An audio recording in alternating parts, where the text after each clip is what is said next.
Then he would get one of those king-size Snickers bar and a big gulp Coke. And that was the meal. That was the meal of the day. And then he would get in the car and, dude, can I have a drink in your Coke? And he would literally take the top off, take a big drink, and then vomit it back into the big gulp so that we wouldn't want to have a drink of it. Red flag, man!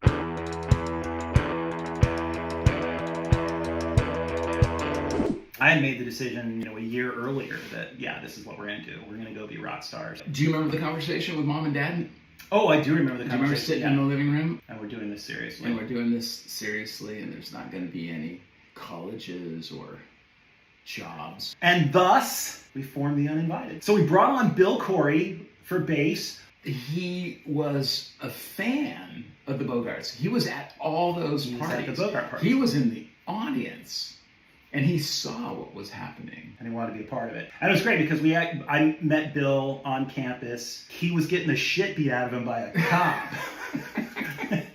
By campus security below my girlfriend's apartment window. So my girlfriend hangs her head out the window and is all, "Stop beating that surfer punk!" The security guard stopped beating him up. And then so Bill, the next day, goes into the apartment building and just starts knocking on door to door. "Did you rescue me from a security guard?" "No? Okay. Did you rescue me from a security guard?" He knocks on the door, and I was actually the one who answered. Like, "Yes, I rescued you from a security guard." And that's how we all met. And Bill's like, "I swear if you let me play in this band, I'll get a great bass. I'll learn how to play it." We're like, "Oh, dude, you don't play bass. This is going to be a real band. We're going to go audition some players." Oh my God, what a freaking nightmare that was. A nightmare. Just one train wreck after another. And then we're just like, you know what, fuck this. Let's bring on Bill. We did it before. We'll do it again. Because it really is a matter of the right chemistry. Without the right chemistry, the band you can't go the distance. You can't. A band is a marriage, and music is the sex. And everything else that a marriage faces, a band faces. Only it's worse. Because there's 4 or 5 of you, and they're all fucked up. Everybody's fucked up.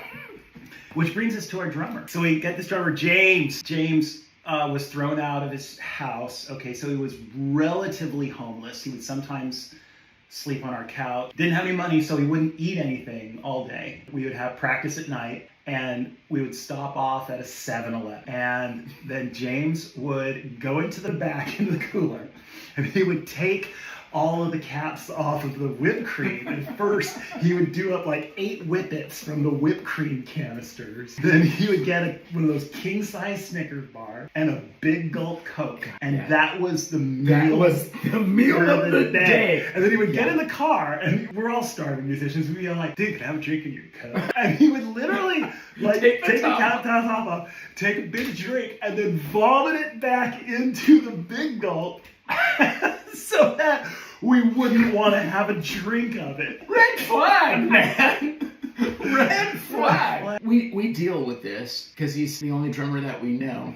We deal with this for a while, and then remember he got sick. Serious hospitalization, sick. Thought he was going to die. And we told him in his unconscious state that the band is here, it's waiting for him. We're going to be right here for you. And we put everything on hold while he recuperated. And it took a while, but he finally got back. And do you remember what happened? Yes, I do. So then he went and poured off with another band. And it was a good thing. It was a good thing because our guitar teacher, Scott Van Zen,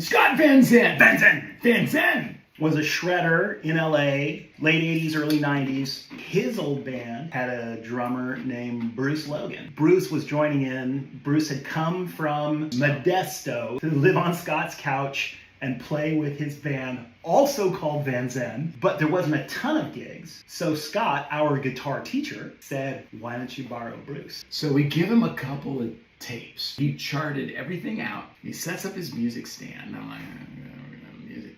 And he counts it off. And nothing had ever sounded like that before. It was so solid. I mean, just beginning to end, one song right after the other, and you'd be like, all right, next. Yeah. He is one of the unsung heroes of the drumming world.